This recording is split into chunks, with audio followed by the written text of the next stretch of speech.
Morning vocal रियाज के अंदर जो भी आपने अभी किया वो था स्वर विस्तार, और ये भैरव थाट में स्वर विस्तार हो रहा था, है ना। तो भैरव थाट में रे और धा कोमल लगते हैं, तो रे और धा को कोमल लगाते हुए पहले हमने सा बजाया, फिर उसके बाद हम नीचे मंद्र सप्तक में नी पर गए, और उसके बाद हम फिर सा पे आ गए, और सा के बाद फिर हम आगे बढ़े, एक स्वर आगे लिया रे, और फिर से हम सा पर आ गए, और फिर इसी तरह से नीचे उतरे, नी और ध तक गए नीचे मंद्र सप्तक में, और ध से नी पे होते हुए फिर सा पे आ गए, जैसे गए थे वैसे ही लौट के आ गए सा पे, और इसी तरह से फिर हम और आगे बढ़े, तो रे से आगे हम ग तक गए, और ग से रे पे होते हुए फिर सा पे आ गए। बस ध्यान ये रखना है रे और धा कोमल है, ठीक है। तो ये करते करते हम फिर और नीचे उतरे, फिर नीचे गए तो सा नी धा तक गए, धा से होते हुए प तक गए, प से होते हुए फिर प ध नी, और सा पर आए, सा पर फिर विश्राम किया, और रे पर गए, घ पर गए, आगे मौ तक भी गए, फिर लौट के उसी तरह से नीचे लौट के आना। ये सब भैरव थाट में हो रहा है, रे और धा कोमल लग करके हो रहा है।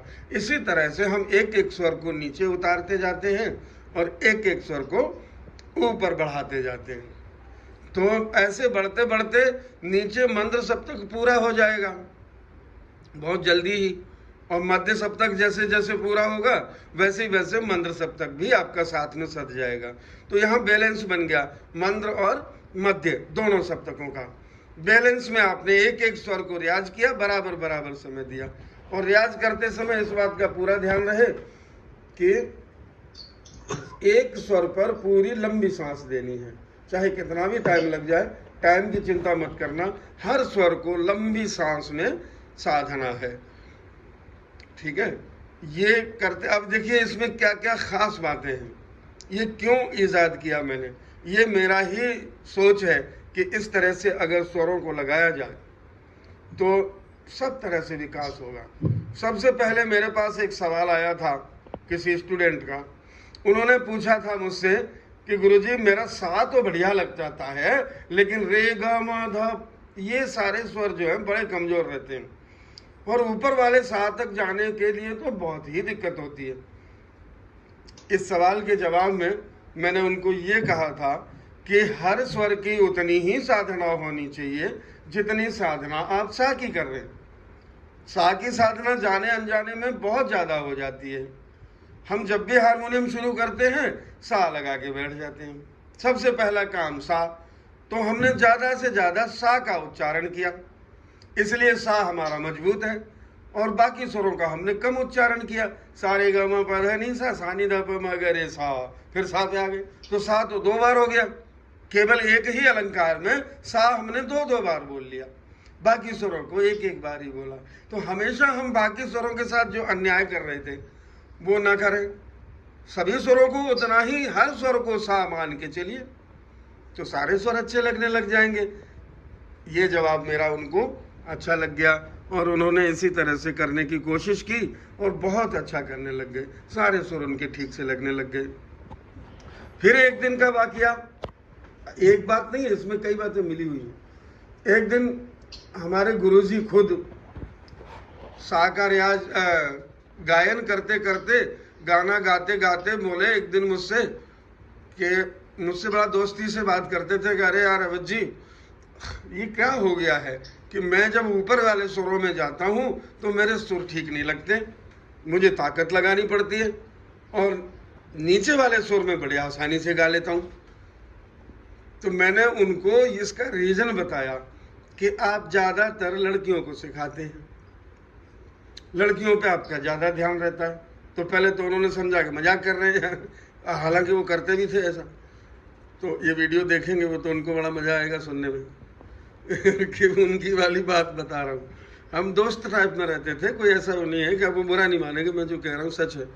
तो मैंने कहा आप लड़कियों को ज़्यादा सिखाते हो, तो वो बात, इस बात को समझे नहीं। मैंने फिर पूरा किया। मैंने कहा लड़कियों को सिखाने का मतलब है आप चौथी काली पांचवी काली से गवाते हो, तो आप भी उनके साथ साथ पांचवी काली से गाते हो, चौथी काली से गाते हो, तो ज्यादा अभ्यास हो गया आपका मंत्र सप्तक में। तो नीचे के स्वरों में आपका ज्यादा अभ्यास हो गया है लड़कियों के साथ करते करते, क्योंकि लड़कियों का स्केल ही वही है, चौथी काली पांचवी काली, 5.5 ज्यादा से ज्यादा 4.5। तीसरी काली से भी कुछ बच्चों की आवाजें जाती थी, तो चलो उनको तीसरी काली से बोल बोल के दिखाते थे वो। तो सबको उन्होंने नीचे के स्वरों से जब सिखाना शुरू ज्यादा किया तो उनकी खुद की आवाज नीचे ही हो गई और ऊपर के स्वर उनके कमजोर पड़ गए। ये साइंटिफिकल रीजन था एक्चुअली। तो ऐसी बातें कर करके मेरे दिमाग में ये आया। फिर तीसरा सवाल ये उठा जब उन्होंने कहा कि राग को खोलने के लिए पहले हम थोड़ा मंद्र में जाते हैं, फिर थोड़ा ऊपर जाते हैं, फिर थोड़ा नीचे जाते हैं, फिर ऊपर जाते हैं, और ऐसे करते करते करते हम पूरी राग को सामने खोल देते हैं, पहले आलाप के माध्यम से, फिर राग का गायन शुरू होता है। ये नियम एक दिन वो बता रहे थे गुरुजी मेरे, कि राग को गाने का जो नियम है उसकी जो प्रारंभिक आलापचारी है वो इस तरह से होनी चाहिए कि पहले सा लगाइए, फिर थोड़ा नीचे जाइए और फिर सा पे आ जाइए, और सा से थोड़ा आगे चलिए राग के स्वरूप के अनुसार। राग का स्वरूप जो कहता है उसके अनुसार आपको नीचे ऊपर चलते चलते पूरे सप्तक को खोल के 1.5 या 2 सप्तक में राग का चलन हम दिखा देते हैं। आधा सप्तक नीचे यानी पंचम तक हमको नीचे जाना होता है, और पंचम तक ही हम ऊपर तक भी जाएं। ये राग का नियम है। राग के नियम के अनुसार 2 सप्तक में अगर आप गाते हैं, यानी कि आधा सप्तक नीचे का और आधा सप्तक ऊपर का और बीच का एक पूरा सप्तक, कुल मिला के 2 सप्तक की गायकी जब तक आप ना कर पाए तब तक आप नहीं माने जाएंगे कि आपने राग को गाया है या राग को खोल पाए हैं। तो राग को खोल पाने के लिए ऊपर पंचम तक जाना जरूरी है और नीचे भी पंचम तक जाना जरूरी है। इतनी बातें जब मैंने सीख ली तो मैंने फिर एक ऐसा उपाय निकाला कि हमारा विद्यार्थी अगर सुबह ही सुबह इस तरह से स्वर विस्तार का अभ्यास किया करे तो एक तो उसके सारे सुर मजबूत होंगे, दूसरा राग का चलन क्या होता है उसका भी बीज बढ़ जाएगा, है ना। और कहीं भी वो कच्चा नहीं रहेगा, वो ये नहीं कह पाएगा कि मैं इसी स्केल से नहीं गाऊं, मैं तो उसी स्केल से गा पाऊंगा। मैंने तो आपके सारे स्केल मजबूत करा दिए इस स्वर विस्तार के टेक्निक के माध्यम से। वो तीनों बातें जो मैंने अब तक सुनी थी, सीखी थी, वो मैंने यहाँ लागू की है मॉर्निंग वोकल रियाज में, कि केवल सा अच्छा लगता है बाकी स्वर क्यों नहीं, उसका भी जवाब है इसमें, है ना।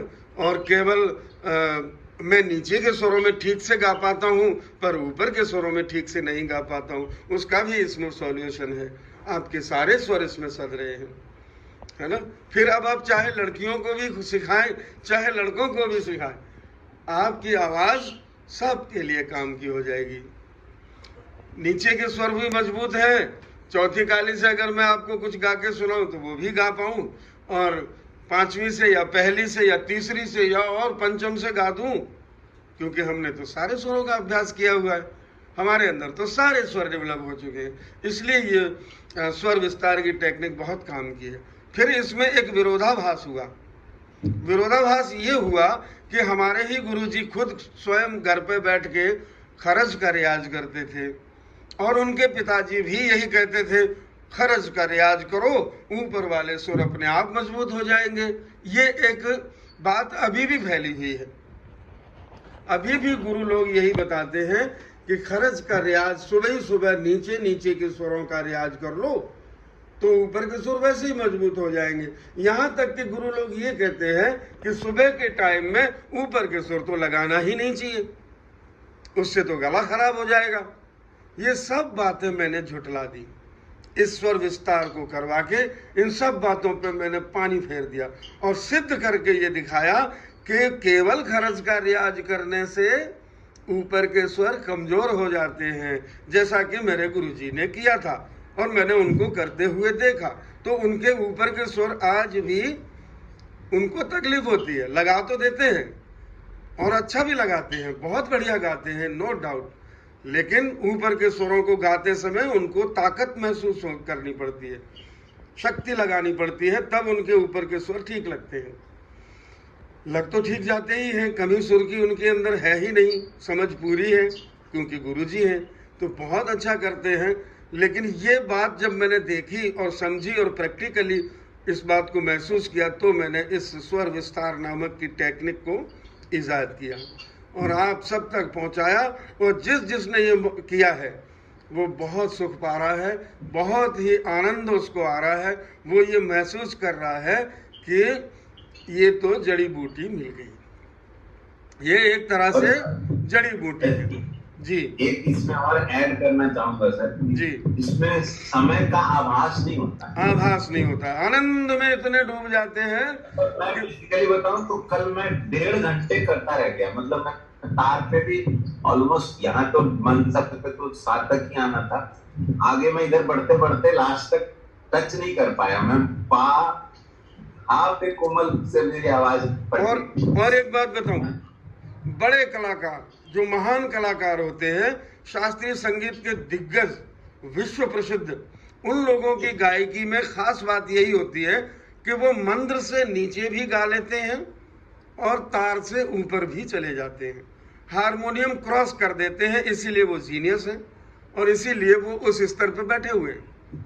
तो यहाँ इस रियाज के माध्यम से आपके अंदर वो गुण भी पनप रहे हैं महान कलाकार बनने के, क्योंकि आप हारमोनियम से ऊपर की गायकी अगर करते हैं तो हॉल में तालियों की गड़गड़ाहट हो जाती है। जब हारमोनियम वाला चुप बैठ जाता है आपके साथ बजाने वाला, वो देखता है कि अब तो आगे सुर है ही नहीं, जो ये गा रहे हैं आगे का सुर ही नहीं लगता है। उदाहरण के लिए आप किसी भी बड़े कलाकार को सुन लीजिए, पंडित जसराज को सुन लीजिए, भीमसेन जोशी को सुन लीजिए, परवीन सुल्ताना को सुन लीजिए, मैडम मतलब कहते हैं कि लड़कियां नहीं गा सकती ऊपर, वो भी बात इससे जुटला दी गई है। परवीन सुल्ताना ने हारमोनियम से परे गाया है, हारमोनियम के ऊपर गाया है और हारमोनियम से नीचे गाया है, तब फिर वायलिन या सितार ही उनका साथ दे पाता है, क्योंकि तार वाद्य में ही ये क्षमता है कि अति मंद्र और अति तार, अति तार भी हो, तार से ऊपर गायकी अगर कोई करता है तो वो महान कलाकारों की भारत रत्न की श्रेणी में आता है। और जिसने पूरा हारमोनियम ही गा लिया वो भी बड़ा कलाकार हो जाता है। जिसने पूरे हारमोनियम के सुर लगा लिए, ये तो आपकी एक लिमिट है कि दिस इज हारमोनियम और मेरे अंदर उतर गया, लेकिन ये बहुत लंबे अभ्यास की जरूरत है। इसमें लगे रहिए, हर स्वर को लगाने की कोशिश करते रहे। नीचे के स्वरों में जाएं तो प्योर नीचे का नोट लगना चाहिए, उसके बदले में ऊपर का सुर भी ना लगा दें गलती से, उसका भी ध्यान रखना। ऐसे ऐसे जाना चाहिए नीचे, ये नहीं कि आप नीचे वाले सुर के बदले में ऊपर वाला डबल वाला बोलने लग गए और वो हो गया, ये भी ना हो, इस बात का भी ध्यान रहे। शुद्धता के साथ सभी सुरों को एक एक करके शांतिपूर्ण तरीके से लगाने का प्रयास करें, तो आप फिर ये कभी नहीं कहेंगे कि मुझे इस स्केल में कंफर्टेबल है और इस स्केल में कंफर्टेबल नहीं। कोई भी गाना, आप फिर कोई भी गाना किसी भी स्केल में गा सकते हैं, ये गारंटी है, इसको आप लिख लीजिए।